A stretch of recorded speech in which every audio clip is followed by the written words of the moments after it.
Well,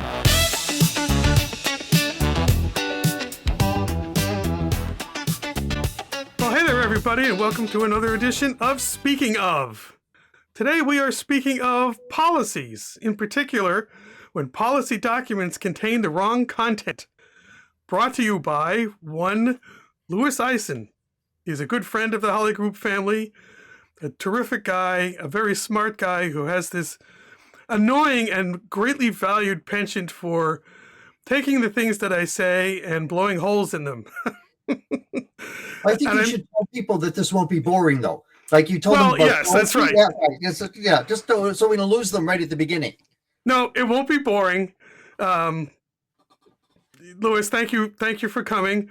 I could read your bio, but even if I did, I wouldn't do it justice because it's just so much. Why don't you tell the folks a little bit about, it's a game show. Enter and sign in, please.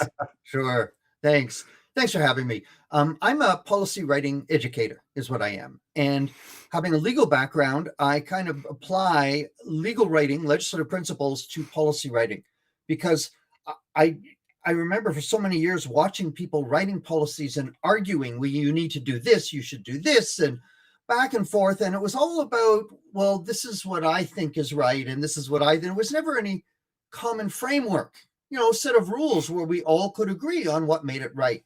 So I use the legislative model, and I try and teach people how to write policies that people actually want to follow, as opposed to being shoved down their throats. Funny how much better that can work. Amazing, yeah.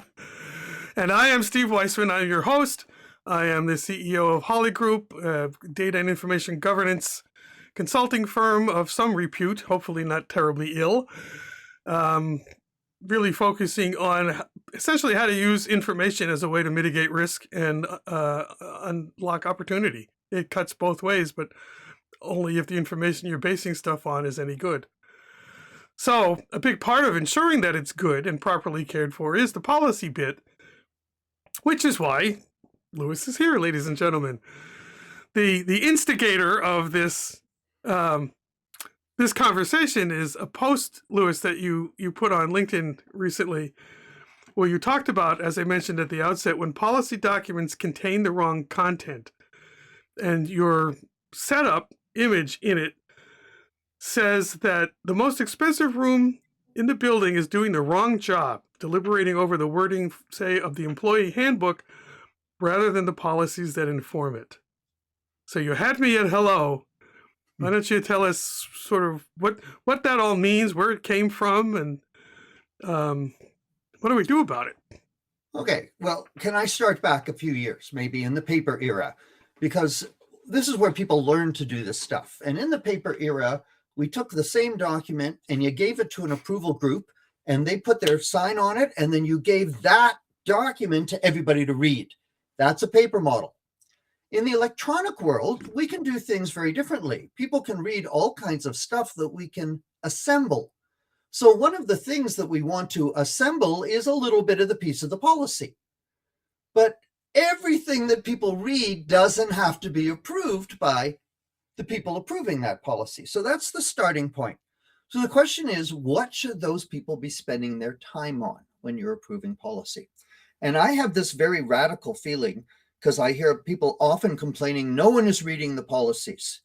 And my response is, yeah, I don't think people should be reading policies. And that usually throws people. Have you heard me say that before? Yeah, once or twice. Yeah, so I don't think people should be reading policies. And I'll tell you why. Finance experts use finance policies in a way that's different from the rest of us. HR people use HR policies in different from the rest of us. If we're information management people, we use our policies different from the rest of everybody. And the reason is, when you're not an expert in that field, you do not trust your own interpretation of the policy. Let's take something like driving. There's a Highway Traffic Act that guides what you need to do. But if you get stuck and you need to know a rule, what's the likelihood that you're going to look up the Highway Traffic Act to get the answer? Pretty rare. Well, then you get nicked for texting or reading while driving. Fair enough. But even so, you would contact a specialist, an expert, to say, I'm having trouble understanding what's going on here. What's really important is that the experts in that field all agree on what that law means. And that's, I think, I'm sure you've encountered this the same way. In information management, our worst problem has been for in the policy that most of us do not interpret the policy the same way. We are so busy worried about everybody else understanding this policy. Oh my God, I can't use this word because there's a squirrel on the third floor that might not understand this word. So I have to dumb it down. And that whole approach for me is wrong. I don't want the doctors dumbing down their safety policies for me. I don't want the airlines dumbing down their landing policies. I don't know why any professional should have to dumb down their policies for everybody else. The document that communicates those policies, the document where the policies are formed, are two separate documents. And I made the point in the article, it would be like when you have management team reviewing this policy that contains the examples and the explanations and the definitions and all this kind of stuff, it's kind of like if we had a car manufacturer have produce the user handbook and then go back to the senior design engineers and say, you need to proofread this handbook and make sure we got it right. And waste of their time. Well, that's like almost every user manual I ever read in my life. Yeah, no, I agree with you. I have certainly seen the same conditions, the same diseases in organizations. I love the notion of treating the two separately. It plays into the sensibility that I have with all of this stuff, from policies on sideways, not even up or down.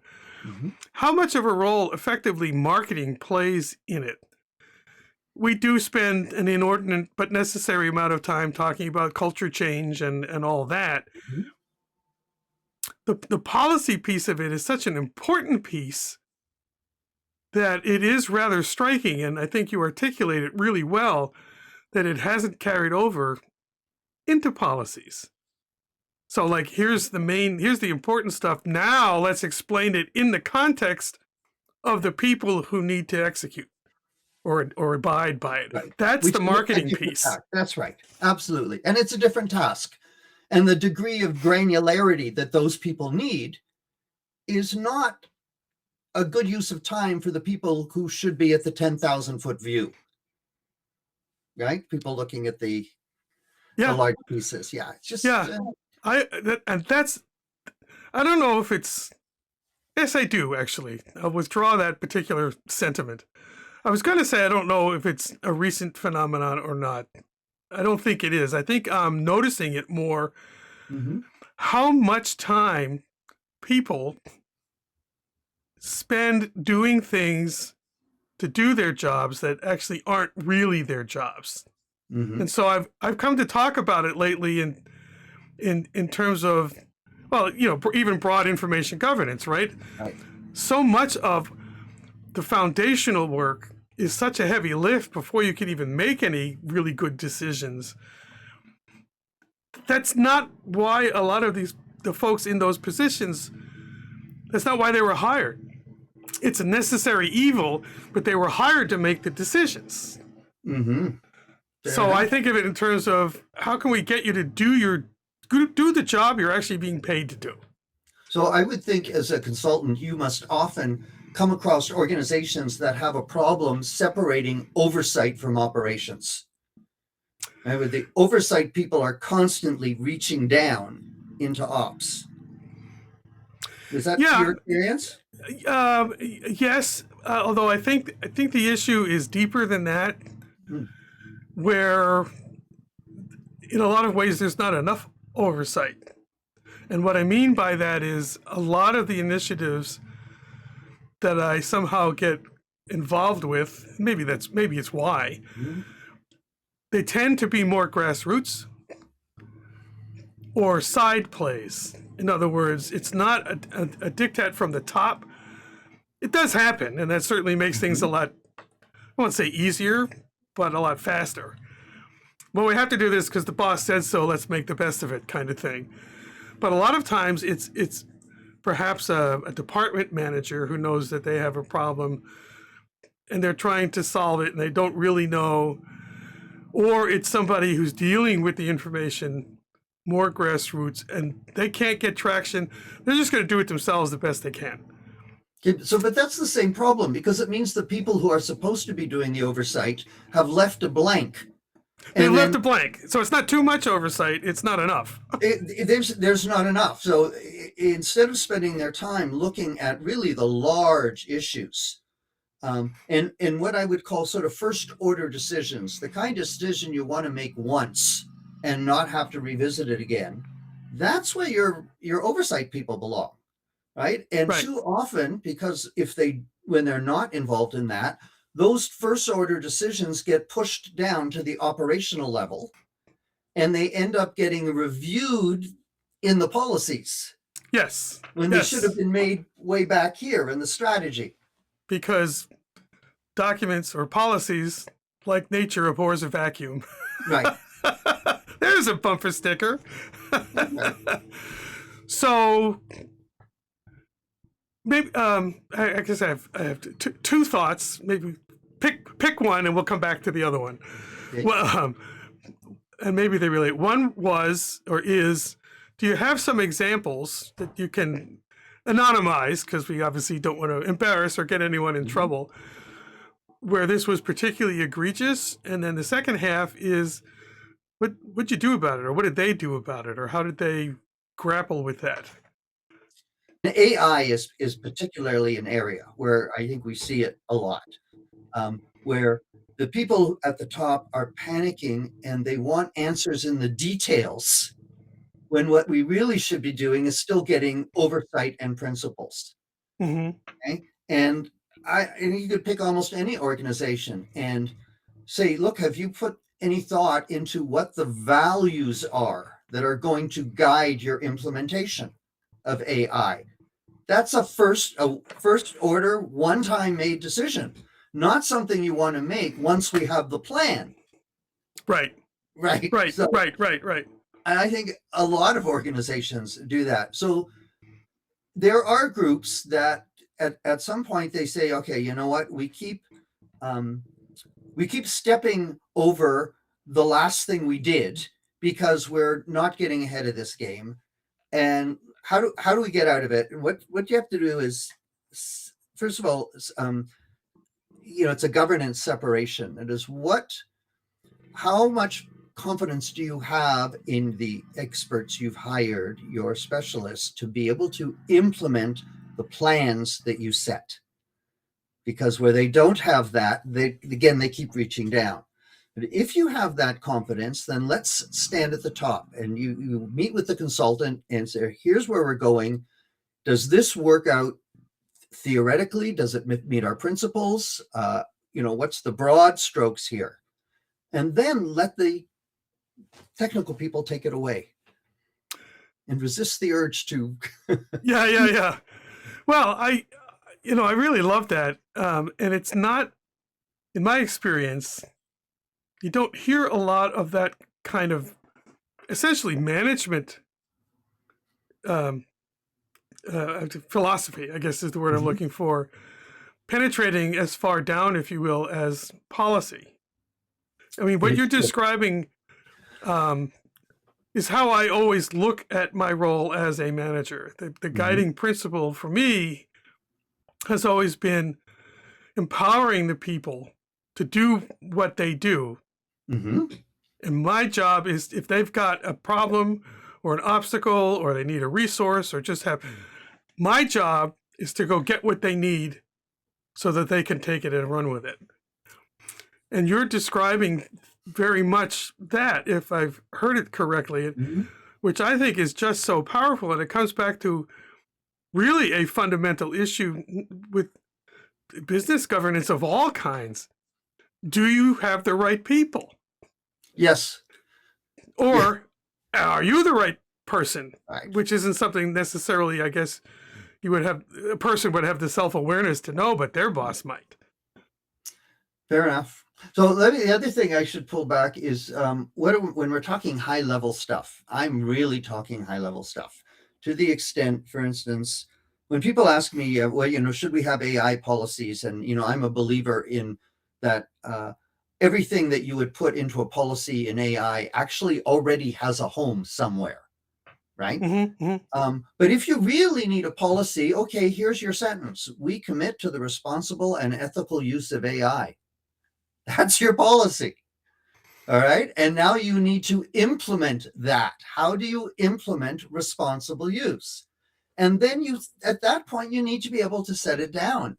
The people up top are supposed to produce the guardrails, the targets, the parameters, but the roadmap, that's the technical thing, right? Yeah. It's one of the things I really admire and respect about you is your ability first to see, but then to articulate what really boils down to the strategic role that policies have in ensuring organizations work properly. Yeah, I think for many, a policy is another necessary evil. Yeah. It's Big Brother telling us what to do, how to act, how to think. When Yeah, really, to do it right, it's like, here's the touchstones. You figure out what the procedures need to be. Yeah. So I turn policy completely on its head there, because a lot of people think policy is how we tell other people what they're supposed to do. No, that's not from my perspective. Policy is how we describe what we do and how we handle situations. And if I can give you a sort of very practical, it's Please. not an information example, but a very practical example. Theaters, concerts, symphonies, they don't like it when people come in late. So they could put on the ticket, you better not be late. Don't be late, we're not letting you in. They could put all kinds of instructions on the ticket, but they don't. They have one policy statement on the ticket, and it says, we seat latecomers at the first opportunity. That's their policy. Yeah. It's how we handle situations we do not like. And when you do that, you are at least according adulthood to everybody else. So you're not taking the position that unless all these people here are controlled, they're liable to run amok and do all kinds of damage to our organization, which is the way I think a lot of people look at policies. No. Describe how you approach things, how you deal with things. That's what your policy is about. It explains the way you work. Now, you've been doing this a long time, so the answer to this question is somewhat embedded in the question, which is, how difficult do you find it to be to get people to resonate to your approach to this? That's a very good question. I actually find it easy to get people to realize, oh, I don't think we're doing this right. What I do find difficult is people to then make the leap to say, maybe we should check with someone who knows how to do it. Because most of them will say, oh, yeah, okay, we're doing it wrong, but I'm not paying for a consultant to come in. And I'm sure you come across that thing too, right? Yeah, because then the consultant, we have good people here. Why should I bring in someone from outside who's, that's, I think, the biggest obstacle. I was once hired by an organization to be a business improvement specialist and policy specialist in the information management area. And everybody was really excited about improving their processes as long as they didn't have to do anything different. Yeah, right. Right? Improvement is wonderful, but don't change what I'm doing. That's right. It's fine here. It's the other guy. Right. So I think those are the bigger blocks. If you've got an organization that has more of a continuous learning culture, a culture that says, no, you know what? We may be doing it good, but good isn't good enough. We want to do it better. That kind of culture is the one that you will reach for the next step. And, yeah. And one thing folks should remember, though, many times you have consultants internally, but they happen to be employees. That there are people inside who actually could take a decent swipe at this apple, to butcher the metaphor, and do okay. So you're back in some ways, I guess, to trusting the people who are working there to know what they're doing and to have ideas that are worth listening to. There are occasions where I have served essentially as a consultant or an advisor to that person or a team of people like that, where it's more of a support role, a mentoring role almost, where I'm a touchstone. I'm on call for them, but they're doing the work, which is sometimes a very neat way to split the difference. We don't have budget for a full-blown consultant to come in and do soup to nuts, but we got people. Can you just sort of guide? Absolutely. The important thing is that it gets done and done properly. So, yeah, I mean, and I suspect, I know we share that same sensibility as consultants. We're here to help people do things and get the things done that need doing. Yeah. So, but the advantage of the consultant is supposed to have that breadth of background, though.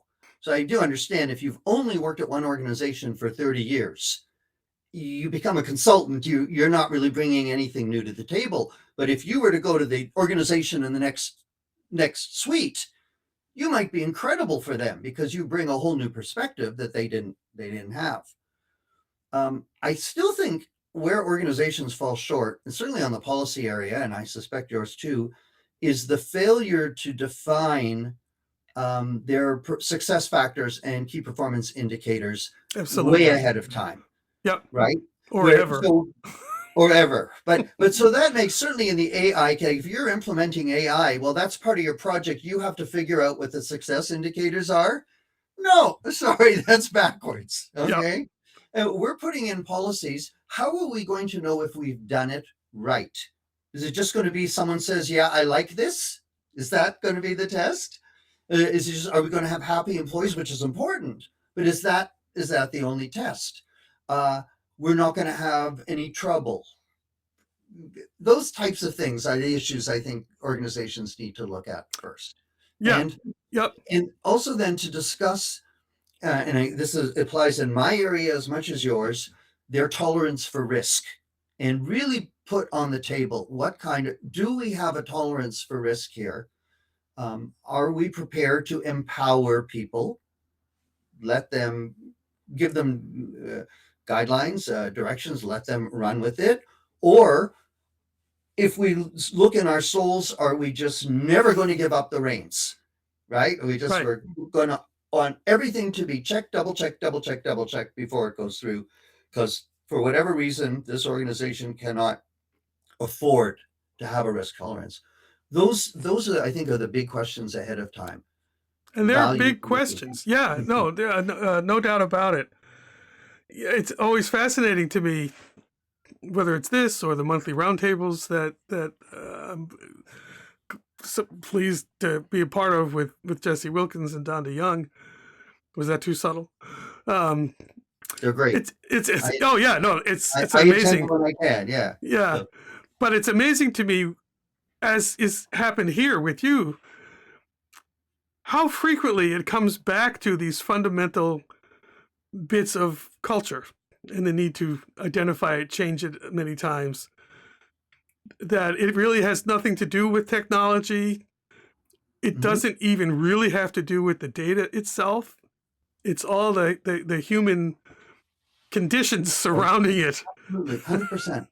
And that, I mean, again, if we're looking at the order of operations here, I think strategy really has to come a lot earlier. Like, most people get upset if they don't have a policy in place. But wait a sec. Yep. Do you have a strategy? Your policy should support your strategy. You don't have a strategy. What are you writing? And that explains why policies are so hard. I won't even say to enforce, although they can be, but just to follow. And how many times, the policy in this department is this, but if I were to behave, and this is a true story from an actual client, if I were in that department doing exactly the same thing, I'm out of compliance. Right. So if you're going to ask me, how do we get people to buy into that stuff? Oh, I Let knew me you were ask going you, to how ask do me you get that. people to buy into this stuff? Okay, for people to buy in, we need to go to the highest common denominator, which is mission, then values, and then strategy. Okay, so if you have a project and I'm not cooperating with your project, I probably haven't bought into this strategy around the project. That's what you need me to buy into. And if that strategy is built on the values of the organization, I better make sure I'm buying into those values, right? And that's where, if you cannot draw a line between your strategy, plans, and the values in a way that resonates with people, they will all go their own way. And we're seeing that in spades today when governments and other organizations have ordered everybody back to work, right? I don't want you being away from the office. You need to be back 3 times a week. And when why, they ask, there's no value that they throw short. There's no strategy. There's nothing to resonate. There's no plan. It's just, I'm telling you because I said so. That doesn't resonate with people. Right. And the answers many times that you do get are thin. Oh, well, because it fosters team building and collaboration, cooperation. Most of the roles they're thin. They don't withstand need scrutiny. it. That's right. They sound hollow. Or you do it the way we're doing this. I have worked so closely with so many people over the years, especially since the pandemic, but for years before, virtually. Yeah. And it does make it that much more special when we're in the same place at the same time. But I have found, and a lot of it is practice, I'll admit, because I'm very comfortable doing it. But you don't really have to be, and there are many job functions where it's irrelevant, like data entry, or key from image, or what's the difference where the screen is that you're sitting in front of. Right. And that only compounds the problem. 100%. So if you really wanted to bring people back, you need to come up with a strategy for why this is valuable, how it actually helps the organization. So maybe that strategy involves, well, you know what? Once a week, we're going to bring everybody back and we're going to use those days for very specific purposes to take advantage of the fact that we're all in the same room and to hold discussions that we can't seem to do online. As soon as you have a strategy that you can articulate that people will buy into, you are far more likely to get engagement than that's the way their project is running. I agree with it. I don't agree with it. That's, Yeah. Well, that seems like a good place to wrap. Thank you very much for spending the time with us. Pleasure. Thank you for having me. I wish I had an applause track. Louis Eisen, ladies and gentlemen. Those of you watching, thank you for tuning in. Keep those cards and letters coming. I will put a link to Louis's article in the notes, your contact information as well. We do this for you. So if you've got questions, thoughts, if you have complaints, send them to Louis. Otherwise, let's hear from you. Steve, I have a new book out. Oh, plug away. It just came out this week. I did not know. Called Why Are Your Rules Yelling at Me? And it's when rules treat adults like children. Oh, and it's love it. Just written for the average person. It's like a 2-hour read with lots of stuff, but just to sensitize people to, well, wait a sec, there's a dimension to this rule thing that is very human, that we've overlooked. I've got to pick that up. If and when there's a link, send it, and I'll put it in the notes as well, so people can find it. Free even. It's free. It's free even until I get it on in an Amazon Kindle version or EPUB. The PDF version is entirely free. So give me the link, then we shall all have it, and that's wonderful. Congratulations on that. Thank you. I'll be sure to color in all the pictures as soon as I get it. Louis, thank you. Folks, for tuning in. Thank you very much. We'll see you next time.